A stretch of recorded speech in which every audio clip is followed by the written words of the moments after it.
अस्सलाम वालेकुम व्यूवर्स, क्या हाल है। उम्मीद करते हैं आप सब खैरियत से होंगे। अल्लाह आपको तमाम परेशानियों, मुसीबतों और आफतों से महफूज रखे और आपकी तमाम जायज़ हाजात, दुआओं और मकासद को पूरा फरमाए, आमीन।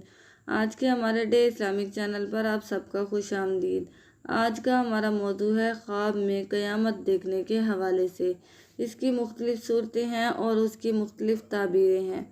अगर आप इन तमाम सूरतों की ताबीरों को जानना चाहते हैं तो इस वीडियो को आखिर तक लाजमी देखें। और इससे पहले अगर आपने अभी तक हमारे चैनल को सब्सक्राइब नहीं किया तो सब्सक्राइब करें और साथ में लगे बेल आइकन के बटन को ज़रूर दबा दें ताकि हमारी हर नई आने वाली वीडियो आप तक पहले पहुंच सके। तो चलिए आइए शुरू करते हैं हमारे आज के मौजू ख्वाब में क़यामत देखने के हवाले से। हज़रत इब्न सीरीन रहमतुल्लाह अलैह ने फरमाया है कि अगर कोई देखे क़यामत यकीन और सदाकत के साथ कायम है, दलील है कि हक़ ताला इस मुल्क वालों पर रहमत करेगा।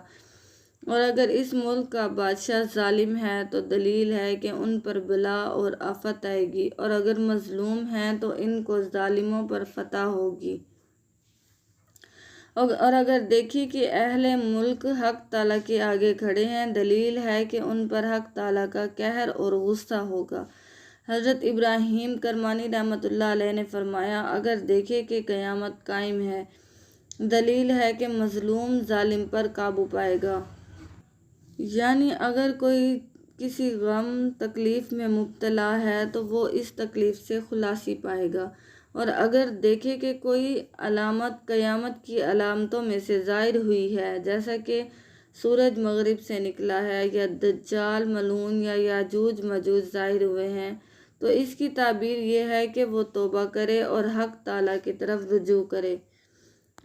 देखे कि वो शुमार की जगह है तो गफलत का निशान है, यानी वो अपने जिस गफलत में जी रहा है उससे तौबा करे और हक़ ताला की तरफ रुजू करे। और अगर देखे कि उसका हिसाब हो रहा है, दलील है कि उसको नुकसान पहुंचेगा। और अगर देखे कि उसके आमाल का वज़न करते हैं और उसकी नेकियां ज़्यादा हैं, तो दलील है कि उसका अंजाम नेक होगा। फरमाने हक़ ताला है, जिनका नेकियों का पलड़ा भारी है वही लोग निजात पाएंगे। और अगर देखे कि उसकी बदी का नेकी से ज़्यादा है, दलील है कि उसकी जगह दोज़ख है, नाउज़ुबिल्लाह, और उसको तौबा करनी चाहिए। और अगर देखे कि उसको नामा अमाल मिला है और दाएं हाथ में है, दलील है कि दाएं हाथ जाएगा। और उम्मीद है कि उसका राह दीन रास्त है।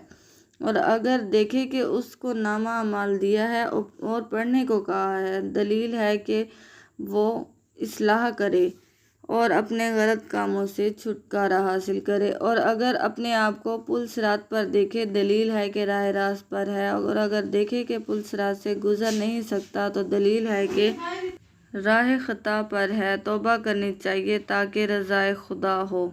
अगर आपको हमारी वीडियो पसंद आती है तो इसको लाइक करें और सदका जारिया समझकर दूसरों के साथ शेयर करें।